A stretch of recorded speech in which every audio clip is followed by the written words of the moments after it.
My name is Kate Frankfurt. I'm the Chief Philanthropy Officer of the Tahoe Truckee Community Foundation.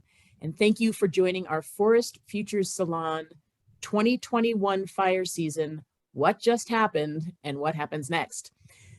So many of us were affected by this fire season. It was the worst on record, with 2.5 million acres burned across California, and a fire season that began 2 months earlier than usual, brought on by drought conditions. 3 of our state's largest wildfires occurred in 2021, with the Dixie and Caldor fires forcing evacuations in our neighboring counties. And whether you were here in the poor air quality or like me, packing and repacking your go bag every weekend, or unable to spend time in this place that you love, it was a summer I'm sure that none of us are ever going to forget. And before we get to Chief Estes and Eli Ilano, and what I know will be an amazing conversation, I want to let you know very quickly a little bit about the Tahoe Truckee Community Foundation.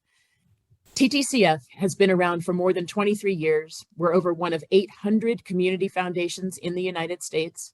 We are a grant maker, a collaborator, a convener. We connect people and opportunities, generating resources to build a more caring, creative, and effective community. Welcome to our board chair, Hannah Sullivan, who is, I think, with us this evening. Thank you for joining, Hannah. In addition to making our local nonprofits and providing scholarships, in addition to grant making to our local nonprofits and providing scholarships to local students, we focus on specific attention to initiatives such as family strengthening through the Community Collaborative of Tahoe Truckee, our local housing crisis through the Mountain Housing Council, and forest health through Forest Futures.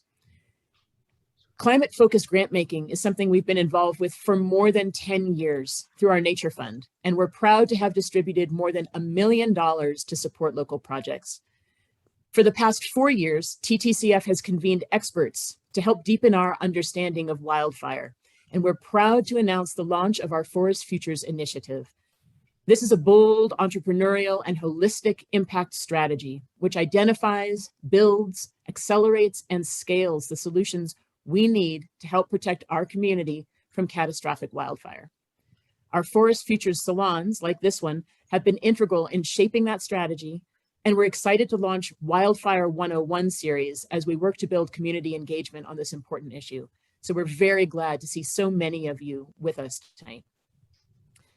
With that, I want to introduce our moderator for the evening, Bill Brown, Senior Advisor to Forest Futures, who has been integral in the development of our strategy and of our salons. And I'm very excited as well to announce the arrival of our newest TTCF team member, Nicole Lutkemuller, who is now Program Director for Forest Futures and who will moderate tonight's question and answer session. So welcome, Nicole, and welcome, Teal. We're so grateful for the partnership and expertise of this amazing team. And without further ado, I'm going to turn it over to Teal. Thank you, Kate. Welcome, everyone. Thrilled to see so many faces that I know, and perhaps even more so many that I don't. It's a pleasure to meet you, and I am really looking forward to tonight's conversation.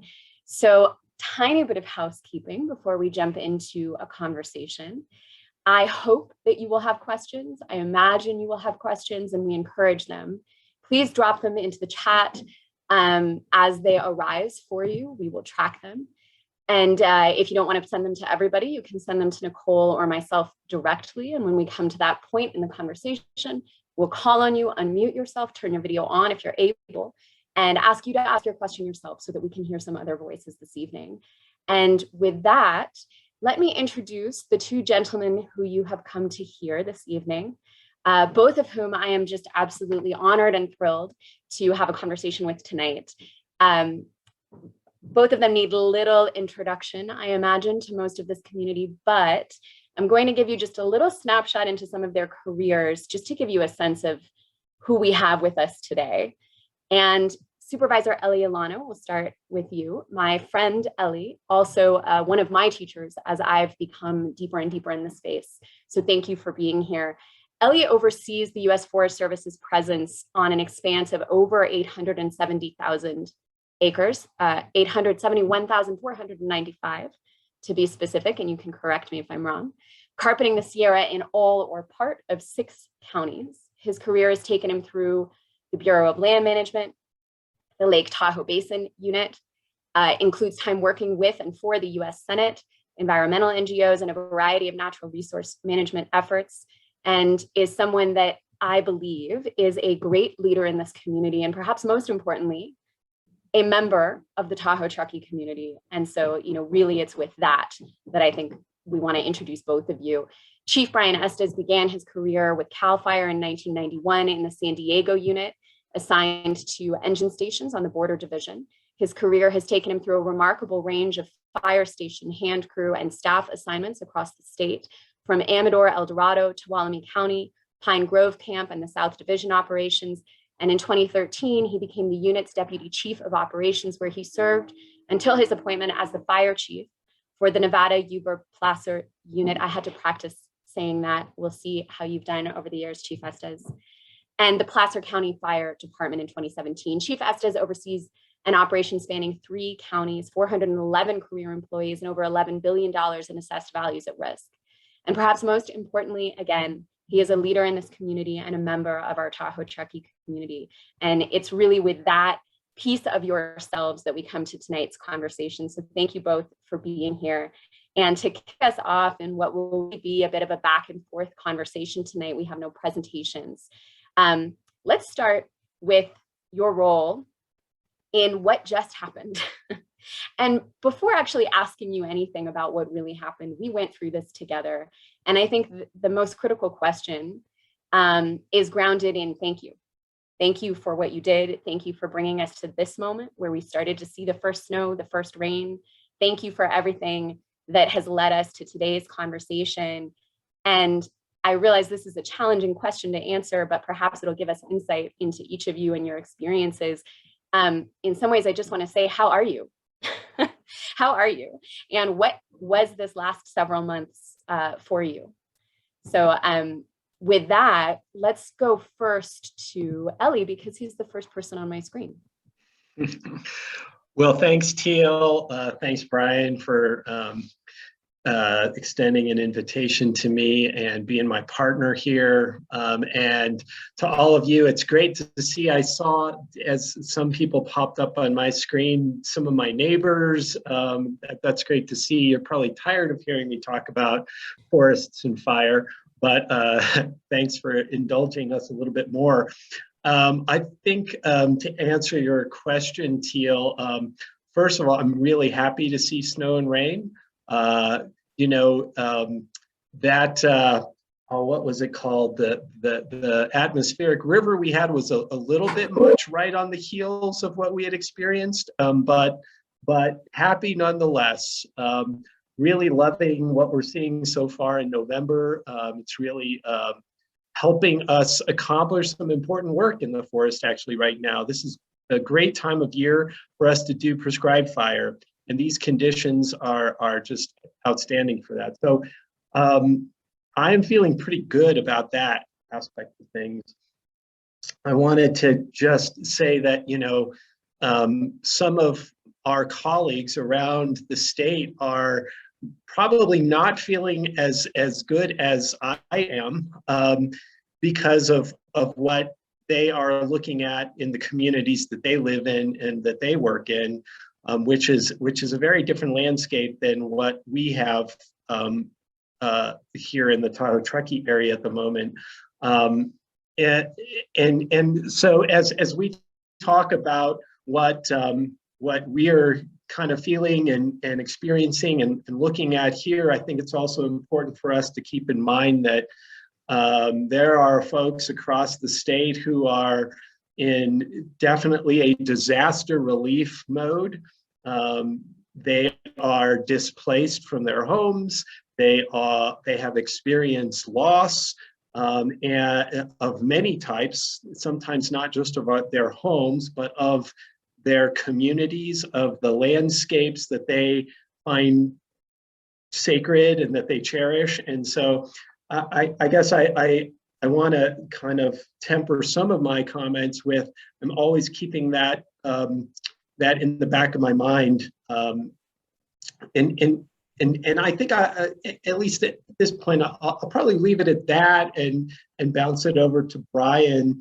And we can talk more specifically about maybe moving forward what our roles were or what we saw this last fire season, but just in terms of kind of where I am personally and where some of our folks are personally, we're feeling pretty good on the Tahoe, but we are also cognizant of of our colleagues around the state as well.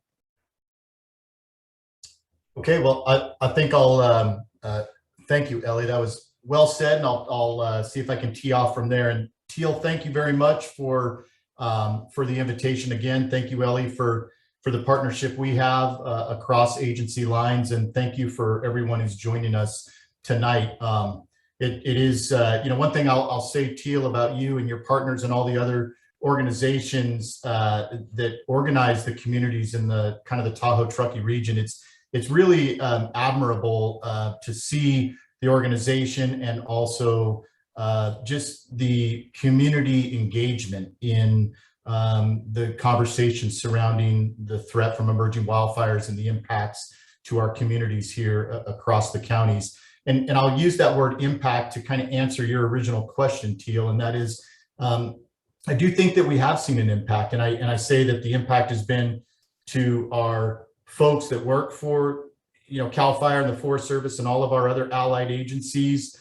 The demands and strains on our personnel in meeting the challenges and the mitigations of these large damaging fires over the past 10 years is significant, and frankly, it's outpacing what sometimes our agencies are built around traditionally, and we're working to evolve those so that we can take care of our people to the best of our ability, because the emergency never really stops. As Ellie said, there's, as the smoke clears, there are the care and the welfare of displaced persons and all the ancillary issues that come from these damaging events. But I think there's an equal impact to the people that live and work and thrive in our communities. And I want to recognize that too, because I live with that every day and every night, and understand that whether it's the smoke-filled summers or the evacuations or just that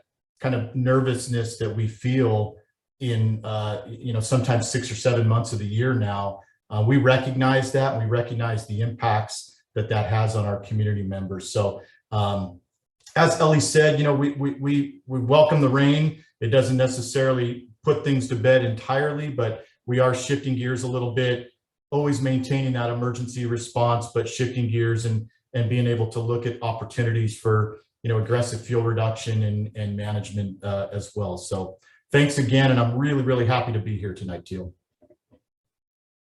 Thank you both so much. Ellie, you ended your comments saying, before we look back, and then Brian, you also ended your comments with a little bit of a look forward. So I'm going to play on the heels of that and ask you, what are some of the ecological challenges, or perhaps I should say simply the challenges you are managing for at this moment looking forward? You mentioned the welfare, the healing. I am sure that is true of both landscapes and communities. What is it that you're managing for as you move through this moment now, when, as you said it, Brian, those 6 or 7 months that we're nervous about have, we knock on wood, ended, and we shift gears? What are you managing for, and what are your priorities in this moment? You want to start off, Ellie, or would you like me to, Teal? Go for it, Brian. Okay. Yeah, great question, Teal. And I think one of the things that I think it's important to recognize, just so everyone has a clear understanding about the partnership and the way that the two agencies work together, is there is, I will say that California has a interagency working relationship between the federal and the state agencies, probably unlike anywhere in the United States. And more locally, I think that the relationship that we have worked hard to establish and enjoy here between the Tahoe National Forest and the Nevada Yuba Placer Unit at CAL FIRE is something that I don't take lightly and take for granted. But we also have to recognize that the two agencies have individual missions, and the Forest Service. I'll let Ellie expand on that, but that mission of the stewardship and the service of public lands is different than CAL FIRE's mission, which is the protection of private tax-paying lands. And 90% of the time they intermingle, and in the mitigation of emergencies and in our service to the people, they are patchless, as we like to say. I think for CAL FIRE, one of the things that we are looking at, because we don't manage public lands, is we're looking at how can we better engage with the public and grassroots organizations, fire safe councils, community organization, HOAs, and then obviously our partners in the county. Supervisor Gustafson is on the call, I see, who is one of our strongest supporters in the county for fire protection and fire prevention efforts across the region. And so, one of my efforts as the rains fall and things shift gears a little bit is to take the lessons learned from 2021 and build into 2022. And one of those key objectives is to bolster that engagement with individual communities. Our department's mission of the home hardening, the defensible space, and the work we do with both education and inspections around private properties is very, very important to us. Last year, we did over 10,000 defensible space inspections on private properties across Placer and Nevada counties, and we'll continue to bolster those efforts as well.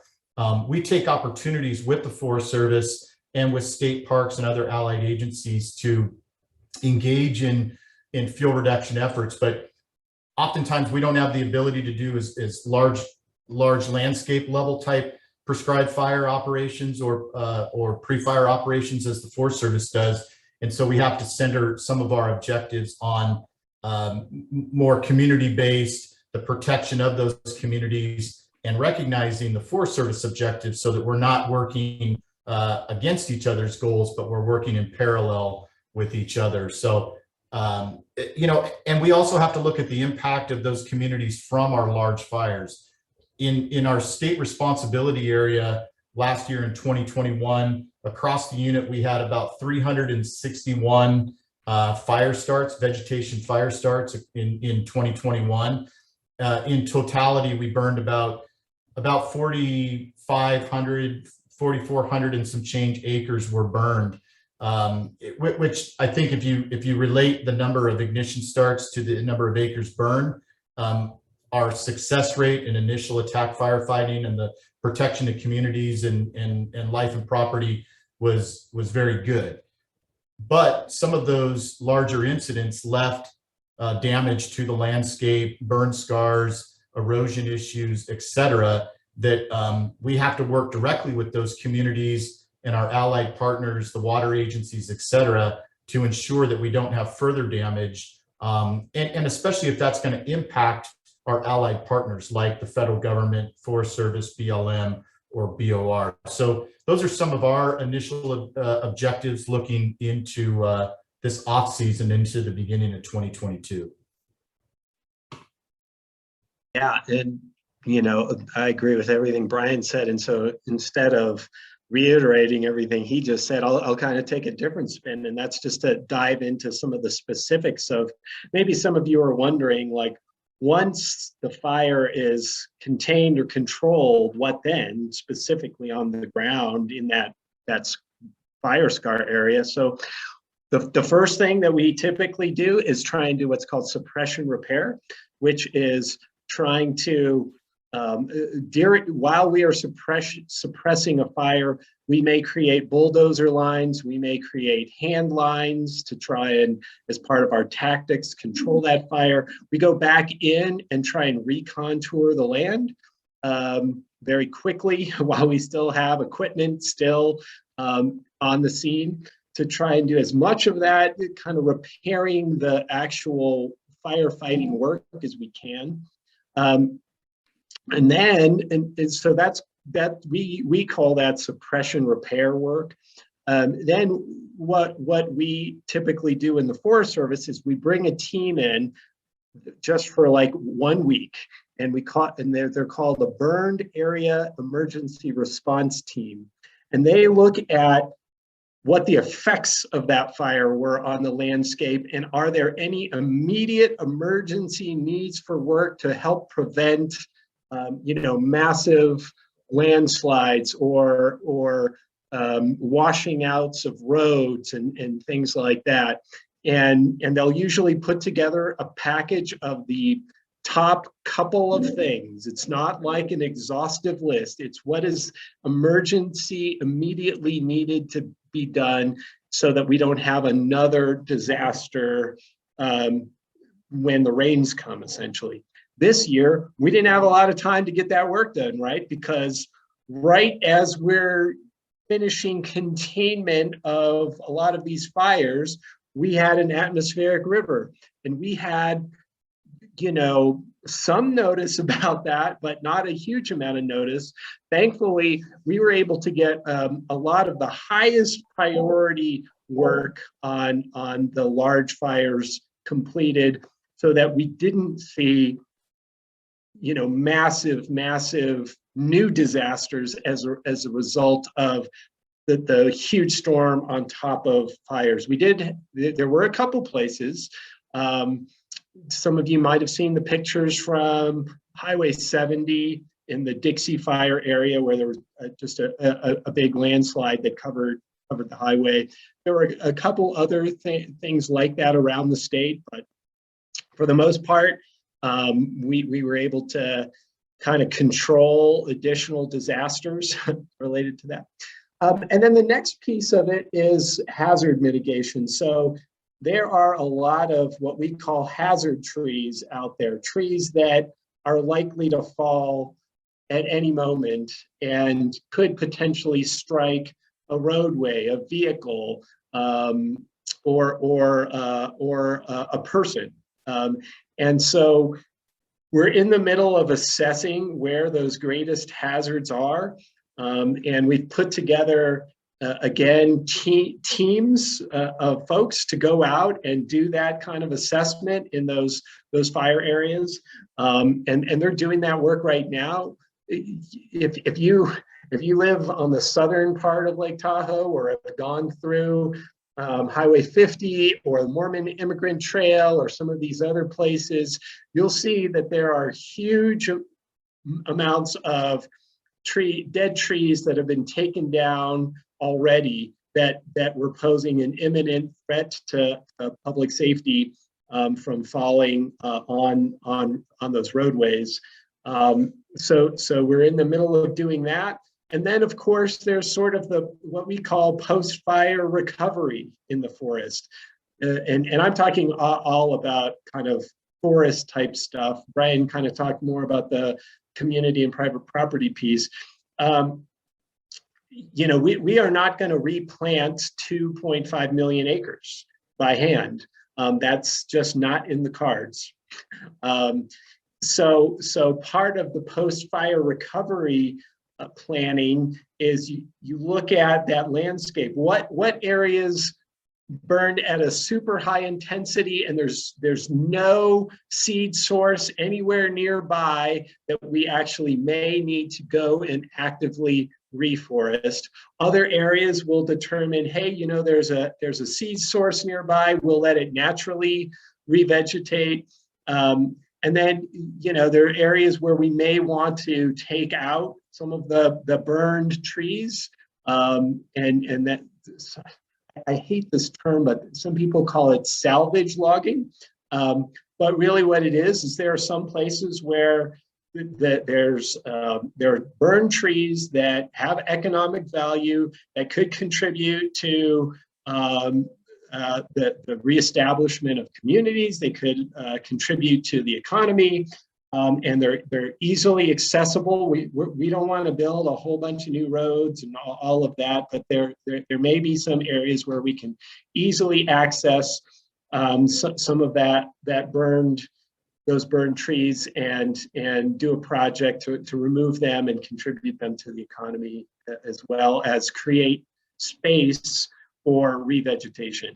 So a lot of that work, that post-fire recovery work takes a long time.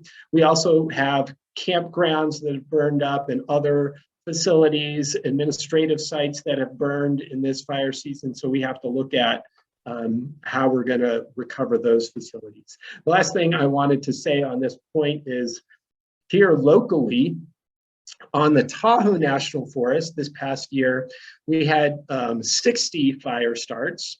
The largest fire that we had on the Tahoe National Forest was 3 acres. So we were able, with all of the emergency response entities, we were able to really catch and contain those fires and keep them at a very small and manageable state. And I just wanted to give out this stat as kind of to give you some perspective. We on 33 of those 60 fires, we had the support of CAL FIRE and other local partners in helping us respond. And so I think that's just so you all know that we in this area are operating really well together. On the incidents that Brian referenced, Forest Service personnel helped respond to 83 of those incidents. So, you know, it's definitely a partnership, and we're working together to keep the fires manageable in this area. And if you want to at some point talk about what sometimes people talk about, like, well, part of the problem is that we keep the fires really small and naturally they're supposed to burn. And we can talk about the science about of that if we want to, but the short answer is this summer was not the summer to do that.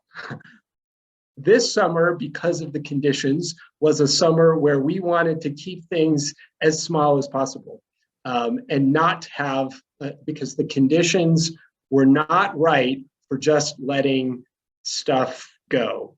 And so that's what we did. Thank you both so much. And let me just say, if at any point you want to jump in on each other's comments, please do. You don't need to wait for me to ask another question. So with that said, Brian, if you'd like to comment, please do. Otherwise, I do have another question for you. No, good. I mean, I agree with everything Ellie said.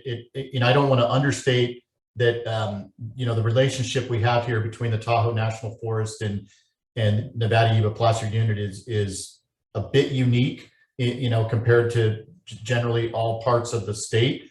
It's something we work really hard to maintain, and it's something that I think at the end of the day, it's one of the greatest benefits to the citizens and the communities on both the east and the west side of Placer and Nevada counties is that we look at things from a patchless standpoint in regards to that initial attack response to fires and the protection of life and property. So yeah, well said, Ellie.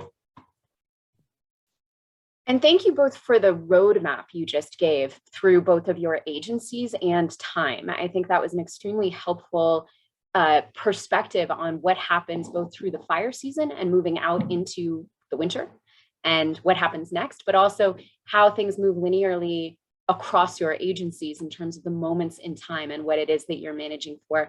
Brian, I really love the comment that in our service to the people, we view that as patchless. And it sounds like the way that you are collaborating with each other, while perhaps unique and particularly collaborative, also has that effect of being somewhat patchless. And I am sure I'm not alone in thinking that means we as a community benefit from that. And I want to ask a question on that very topic, because Brian, you mentioned, you know, both that CAL FIRE is interested in working with community organizations more closely. And I think, Ellie, it was you who mentioned that there are many affected areas from this past summer that are still significantly impacted.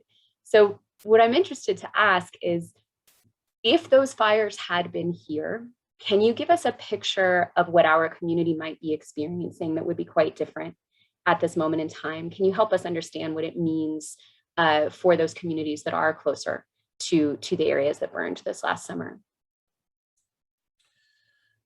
Well, Yeah, maybe the best way to kind of explain the relation to what some of our communities to the north and the south of us went through and are still going through is to give you an idea of the impact at a much smaller scale from a fire on the west slope in the area of Colfax, and that was the river fire that happened earlier this year.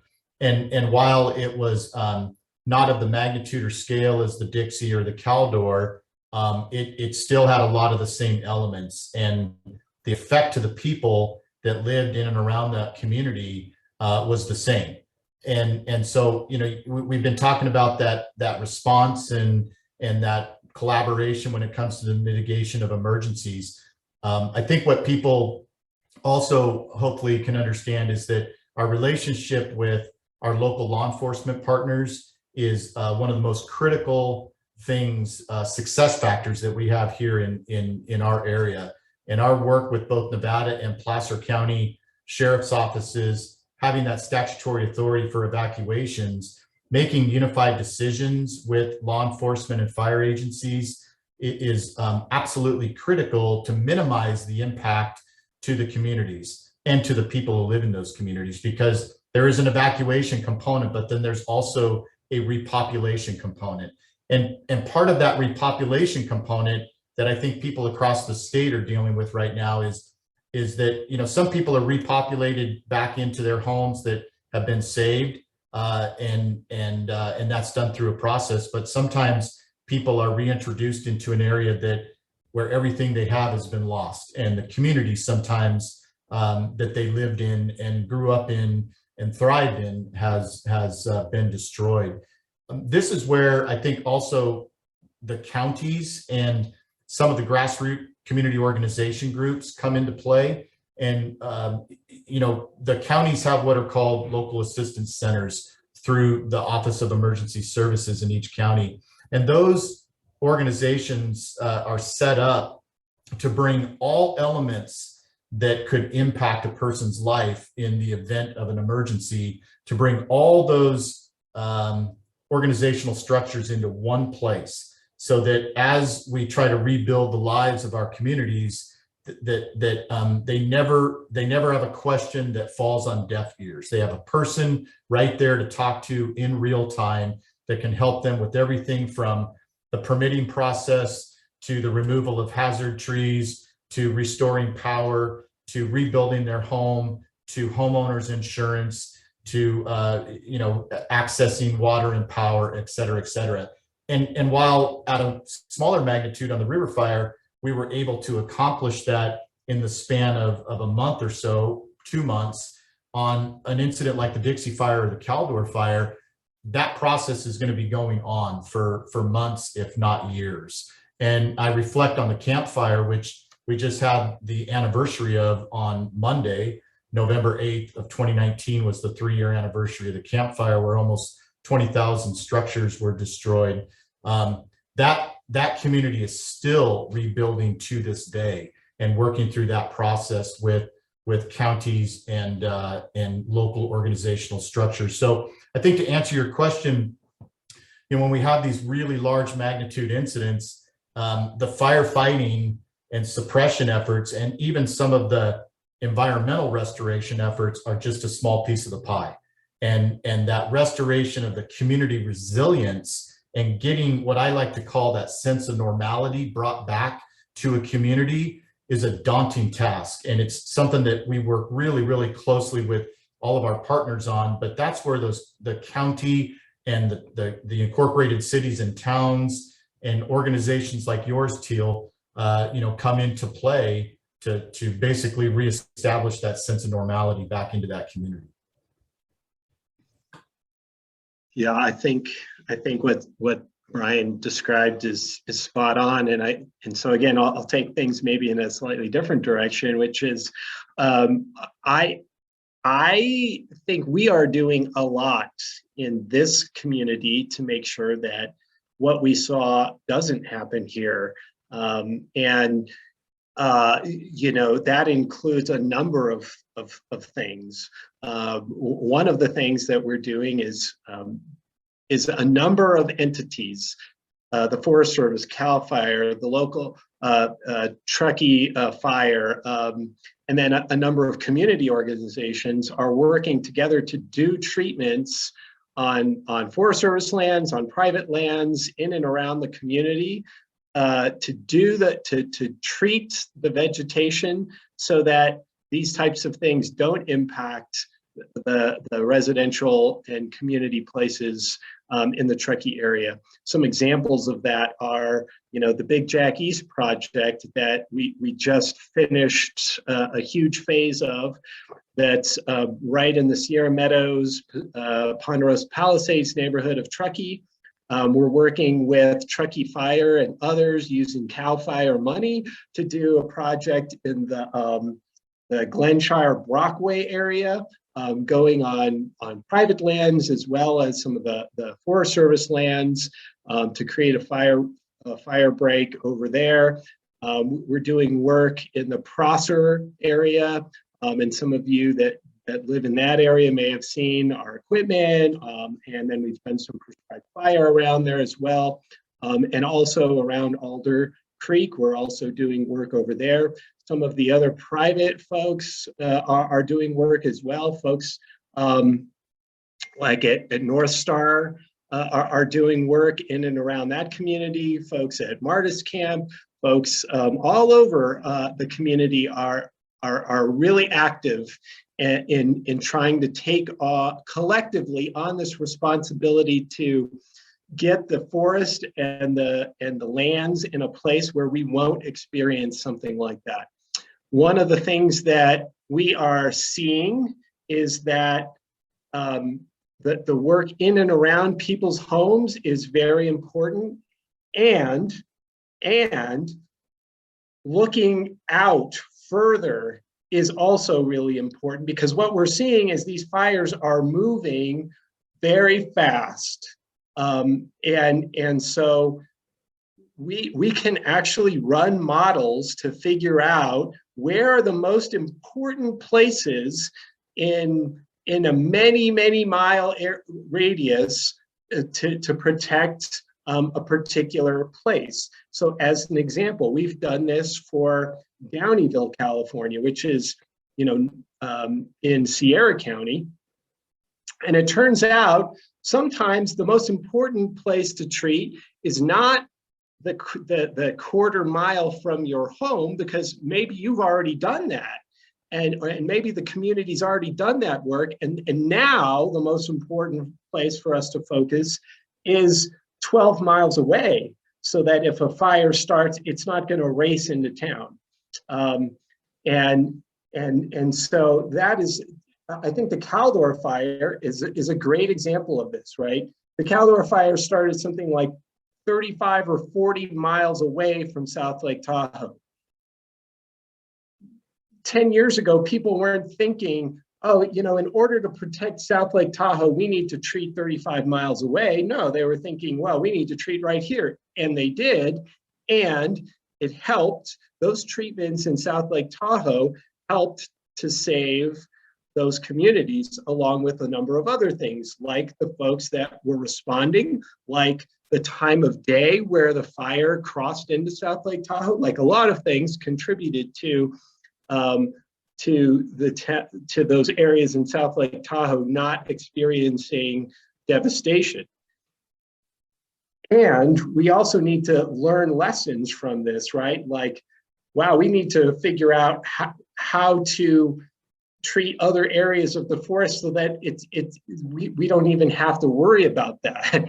And we can hopefully manage, control a fire well before it gets to these places. So that's kind of what I see as some of the future work. Thank you so much. I had written down a question to ask you both at some point in this conversation, which was about moments of pride, frankly, in looking at what's been accomplished, and then just listening to you. 33 of the 60 fires, tackled, I'll say, probably not the right word from either of your perspectives, in collaboration. 361 ignitions, only 4,500 acres burned. The community protection, the looking out for their Big Jack East, Glenshire, Prosser. I'm not going to ask you that question because you have listed so many things in just the last few moments that I think are really remarkable insights into the experience of healing and protecting the forest and our communities that we maybe don't see or don't understand fully as community members. I'll speak for myself in that. So thank you for highlighting those facts. And I think it's really enlightening and powerful to hear. So thank you for that. And Ellie, you just took us in the direction that I was thinking of going, which is let's look forward. Let's look at what's on the horizon for both of you. Obviously, it's, natural to answer that from an agency perspective. I'm also interested in what that means from a forest perspective. What's on the horizon for the forest in which we live, and how is it that you now look forward toward the 2022 6 to 7 months of nervousness, as Brian phrased it, which is now what I'm going to call it from here on out, so I don't have to say fire season. So let's take a look forward and pull the lens back out a little bit, and love to hear your perspectives as you look into the next year and into the winter. And Brian, let's go ahead and start with you again as well, please. Okay, great. Well, I think first and foremost, Teal, I always kind of reflect on the things that are in front of us that we can't necessarily change, and then basing our objectives off some of those things. So, what we do know about California is that it's a Mediterranean climate. It is designed to burn ecologically and historically. It has a probably series of wet and dry cycles that far exceeds our ability to record that. And so we sometimes base our decisions on this small moment in time. What I have seen through my 31 years is I've seen, dramatic droughts across our region, and I've seen very, very wet cycles, and trying to figure out exactly where we're sitting right now is a little bit challenging, because we certainly experienced a historic drought back in the 2014, 15, 16, and then that was punctuated by this historic wet cycle, and then we kind of started to get back into another obviously drought cycle, and then now we're getting 11 inches of rain in 48 hours. So I think what we are trying to do is figure out exactly what kind of weather patterns we're going to be living in year to year. And I don't know if it's going to continue to be unstable, or how well we're ever going to be able to predict those. Now, some of the things that we have added into the equation, and really, I think the most punctuated thing that we've added into the equation is the population of the state of California. And that presents a lot of the challenges on both the National Forest System lands and on private lands across California that are in a Mediterranean climate that is designed to burn, that we have populated with infrastructure and people. So, as I look forward out of 21 into 2022, I have to ask myself, what are those measurable and attainable objectives that we can meet as we move forward? CAL FIRE has been very, very aggressive in the administration of our fire prevention grants. As Ellie mentioned a little bit, across Placer and Nevada counties on both the east and the west slopes, we have administered well in excess of $10 million in fire prevention grants, to either direct funding to CAL FIRE, to our partners in the Forest Service, to some of our local RCDs and fire safe councils, to administer fuel reduction projects in the direct protection of communities. One of the things that we have taken advantage of on the state side in the Truckee and North Tahoe area is, as we've evolved out of kind of this fire season model and into a much more year-round threat matrix, we have dedicated year-round staffing of our engine at Truckee, and what that allows us to do. We have 2 engines normally stationed in partnership with the Truckee Fire Protection District at the airport. And we maintain that year-round staffing with Truckee Fire Protection District. What that enables us to do is take advantage of the isolated weather events in the Truckee Basin when we have snow on the ground, and get really aggressive on pile burning and taking advantage of weather patterns so we can try to reduce some of those fuels, get access and egress routes opened up. That ironically, on the west slope of the county, sometimes those windows get a little bit shorter. It's either too wet or it's too hot and dry for us to really engage in any kind of pre-fire or prescribed fire operations. So the east side specifically has been a really great area for us to commit and invest in our year-round staffing up there. And it also lends to the emergency service response and the mutual aid response for Truckee and North Tahoe. So we're going to continue with that. We're going to continue with the administration of those grants across the region. That's really, really important to us. Our agency also has evolved in a mindset where we are taking that word fire season that you used, Teal, kind of out of our vernacular. And we are maintaining at least a transitional staffing level with our fire stations 12 months a year, fully staffed. And that's been an evolution of our department over the past 75 or 80 years, but it's in a direct answer to the way that California is reacting now, and the way that fires are burning, and the service to the public across the region. And then thirdly, I always say that like the community engagement, there's that suppression we've talked about, there's the prevention efforts, and then there's that community engagement. And I believe that just continuing to engage with our community groups and the education components, and just generally interacting with the public as much as possible. Because again, on those private lands, sometimes we don't have the same windows of opportunity as Ellie might on the National Forest System land. So, but together, combining our efforts, I think we can do great work together. So those are a couple of the things that we're looking forward into 2022. Yeah, absolutely. And so I love talking about what's next.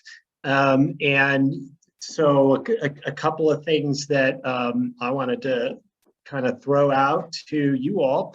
I think we've mentioned prescribed fire a little bit tonight, and I think that is going to be really important for all of us to wrap our heads around. I know that after a fire season like this, the last thing people want to see is more smoke. However, prescribed fire is one of the most important tools we have to manage large landscapes into the future.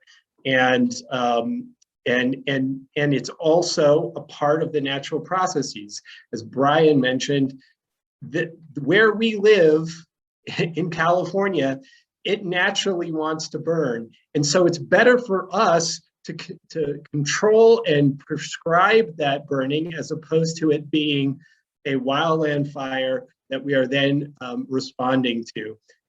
It is going to burn. The question is, in what manner is it going to burn?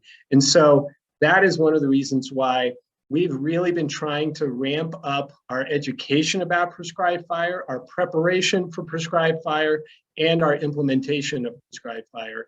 And just to give you an idea, when I started on the Tahoe National Forest in 2010, in a good year, really good year, we would do 600 acres of prescribed fire. Just in the last month, we have done almost 1,000 acres of prescribed fire on the Tahoe National Forest, some of it in the Truckee area. And so when we do prescribed fire, we try and minimize the impact of the smoke onto communities. We run all these air models, that they're only as good. There's a saying that every model is wrong, but it provides you good information. So we run these models to try and make sure that we're impacting folks the least amount as possible. We try and do a lot of public education about when we're going to do prescribed fire, but but we really have to at some point be okay with seeing more prescribed fire in the community. We can't do prescribed fire all the time in the condition that a lot of our forests are in right now. So we have to go in and do some treatment in order to get them into a situation where they can receive prescribed fire. And so that's a lot of what we've done in and around Sierra Meadows and Ponderosa Palisades, North Star, Mars Camp, in that area. That's what we're doing all over the place. Our next project that we're planning right now is along the 89 corridor. As you head south from Truckee towards Lake Tahoe, treating that west side of 89 in between Truckee and the ski resorts. That's gonna, and you may have seen, we did some public outreach on our proposed action for that area. We're really excited about getting to a decision on how to design the treatments for that area and jumping into implementation. And then I think it would be really great to get together with the community and look at the areas around Truckee and Tahoe and look at, like, well, what are the values that we want to emphasize as we think about doing management of the national forests and the private lands. We've been talking a lot tonight about fire, which is the topic, but we all know that the forests and this community have a lot of other benefits, like recreation and like social interactions, et cetera. Economic sustainability, and then so wildlife habitat. We haven't talked at all about wildlife habitat, but I know that that's a strong value for a lot of people in this community. So it would be great to get together and look at, well, what does it look like if we want to emphasize this value versus that value? Because they can be different. And we want to get to a place where we're all on the same page about how we're managing the forest, where we're actively managing, where we're not actively managing, because we can't actively manage everything. So we need to make choices, and we'd like to make those choices with all of you. So I am going to leave it there because I think maybe there are some questions that we can go. Hey, Teal, just to tag on real quick to the discussion about fuel reduction efforts, and that I see on the chat there was a question from Theo, I believe is the first name there, and talking about in the context of looking forward and seeking impactful strategies to reduce home loss. And talking about the difference between large scale fuel reduction versus home hardening and the 0 to 5 foot zone.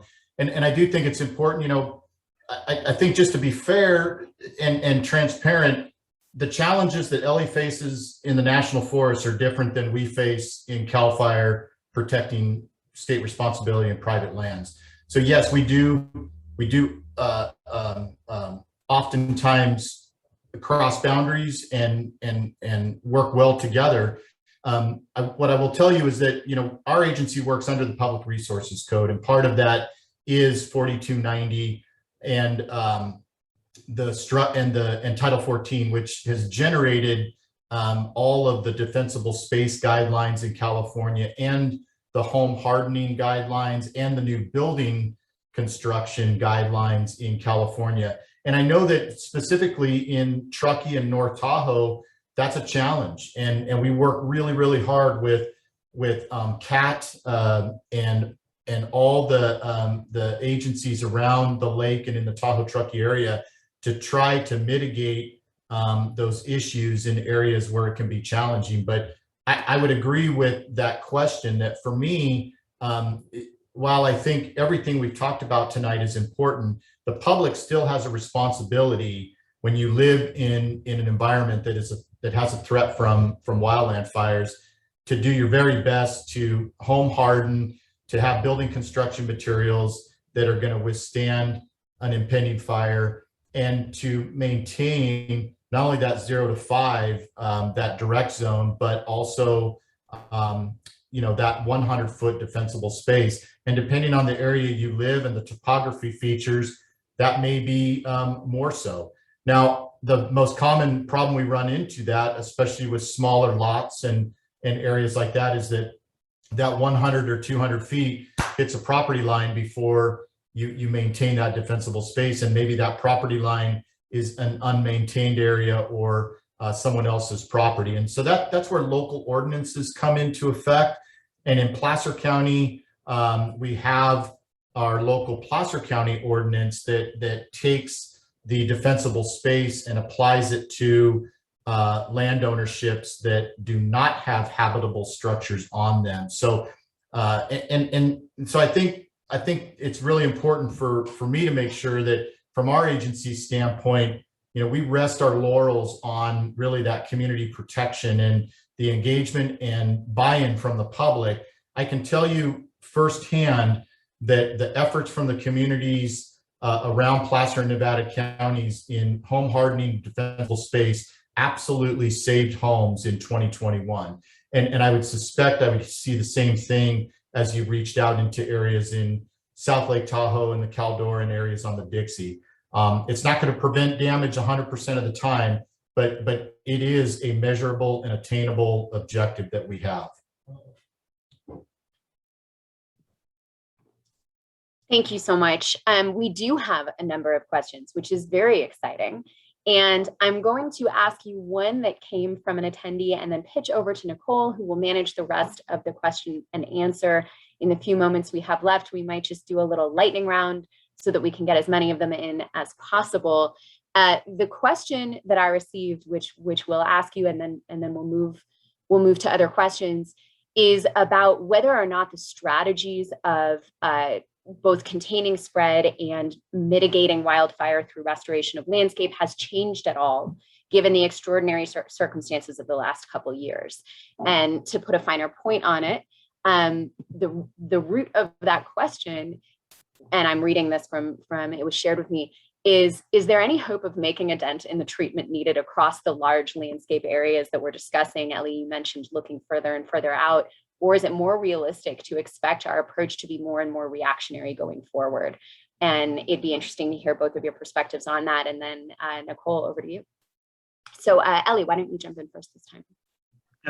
So thanks for the question. It's a good one.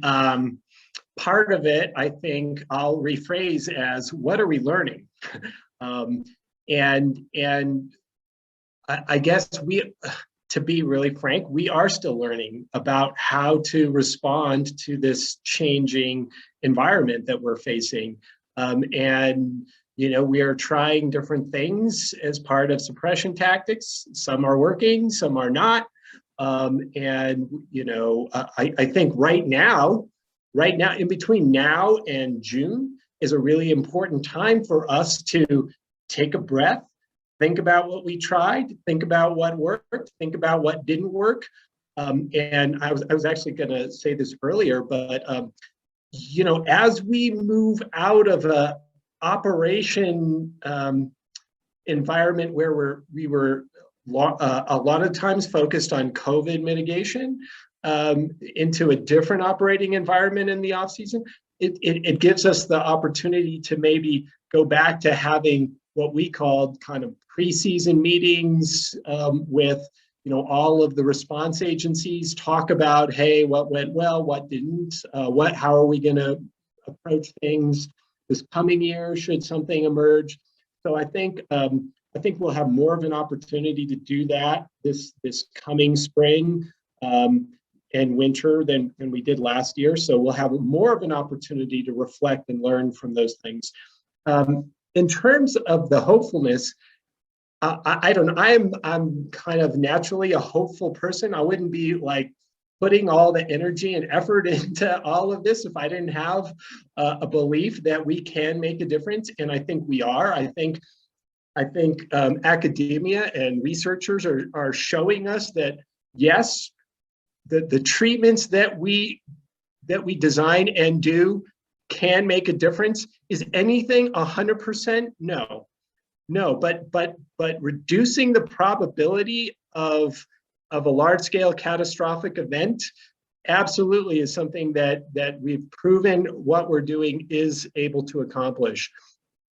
And even in those situations where maybe it doesn't stop the fire, it creates time, it creates space, it reduces the intensity of that fire. It gives us time to do other things where, it gives us a spot where the fire's not moving 17 miles in a single day. It's hitting some of these areas, slowing down, cooling down, taking its time. It may not go out, but it will give us time to do other things. So I absolutely think that we can make a difference. I think we are making a difference, and I'm actually really excited about what we can do in the next couple of years.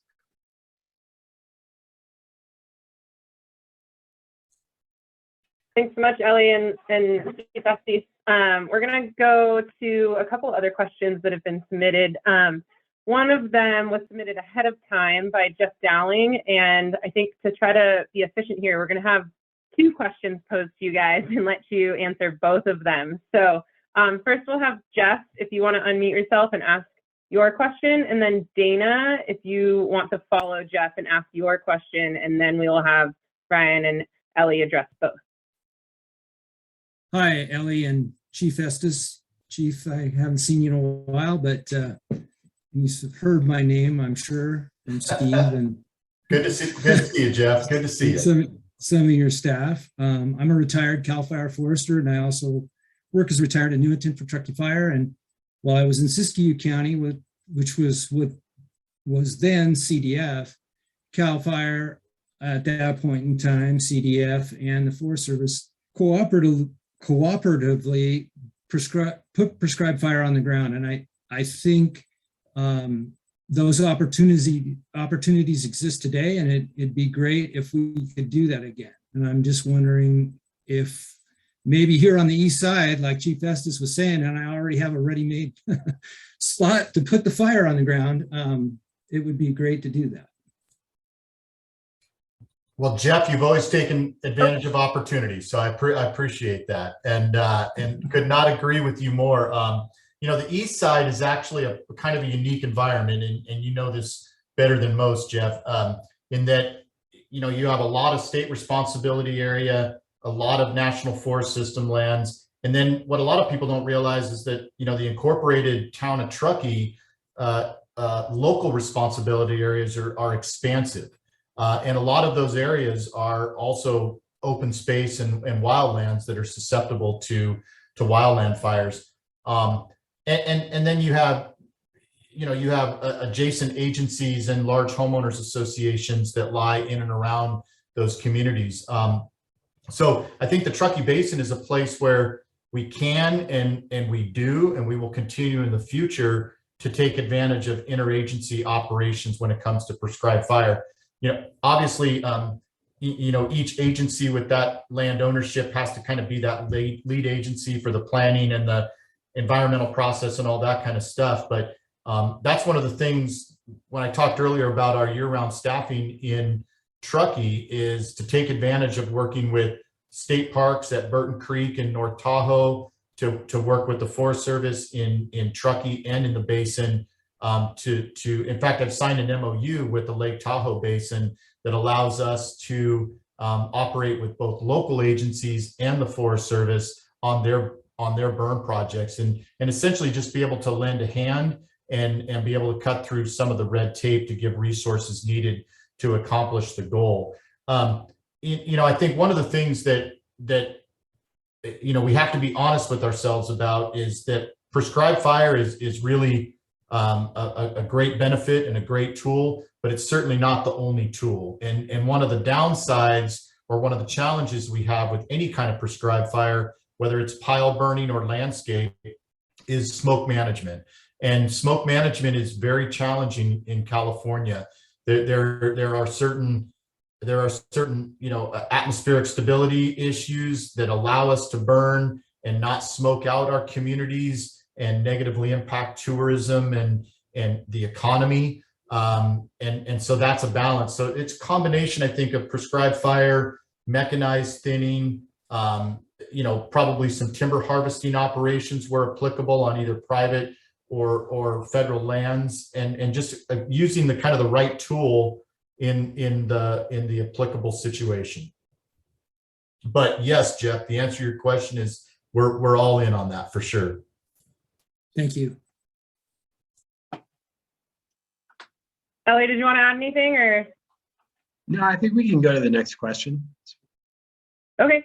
Dana, if you'd like to unmute yourself and turn on your video if possible and go ahead with your question about second homeowners. Yeah, I've got can you hear me? Yes. Okay. My video's not working so good. So anyway, I'll just go ahead. I live in Agate Bay and I'm part of the Fireways community committee. There's about 10 of us. And with the last 2 summers, we've had extreme success at getting a good portion of our the homeowners to clean up their yards and create awareness. And we've gotten federal money for dumpsters and whatnot. But, the truth is you're only as fire-wise and as good as your neighbor, your next door neighbor. And there's a lot of second homeowners here that don't clean up their yard and don't respond to our letters. So I was just wondering if the North Tahoe Fire Department or any agencies, there was a talk of doing drive-by inspections and sending warning letters to property tax addresses. And if they don't respond, the agency was going to come in and clean up their yard and then send them a bill. Is this still happening? So yes, I think there's a number of things that can be addressed there. North Tahoe Fire Protection District does have defensible space inspectors, and they do have a local district level ordinance that they can apply to absentee lots or homeowners. We have defensible space inspectors as well that work in the Lake Tahoe Basin, and in the role that we serve as the Placer County Fire Department, we can utilize the Placer County ordinance in order to kind of span that gap between absentee homeowners versus permanent homeowners. And so the answer is yes. And at the end of the day, the best thing that we can do is get someone out to your Firewise community, either from Cal Fire, County Fire, or from North Tahoe Fire Protection District, or both. Get us out to your Firewise community meeting, hear exactly what the issue is, and we'd be more than happy to address that issue for you. And who exactly should we call on that one if we narrow down on the specific person? Dana, in the chat, North Tahoe Fire, Eric put his email there. If you're not if you're not able to see the chat, I can send you this chat directly via email after this, so you have his contact information. I have that. Thank you so much. I appreciate it. Thank you. All right, we're going to go to our final kind of lightning round question because we're running out of time here for Brian and Ellie. And this question came to us ahead of time from Matt Taylor, and it's reflective of a question that he asked. And we share interest with this question and would like to ask you guys each, if there's one thing you'd like to be sure our community understands, one message you'd spread as widely as possible about your work and about fire and forest, what would that be? And we'll give you each about a minute to answer. I'll just kick things off. I think you all are already doing the right thing. The Tahoe Truckee Community Foundation is helping bring you all together to maintain the interest and support for this type of work. You're trying to take responsibility for your own personal private property. That's the key. And you're being supportive of our efforts. Those things are, in my view, the keys to a successful future. And I really am. I mean, I will tell you, not every community I work in or have worked in has as much interest and energy around this topic as you all do. So kudos to you.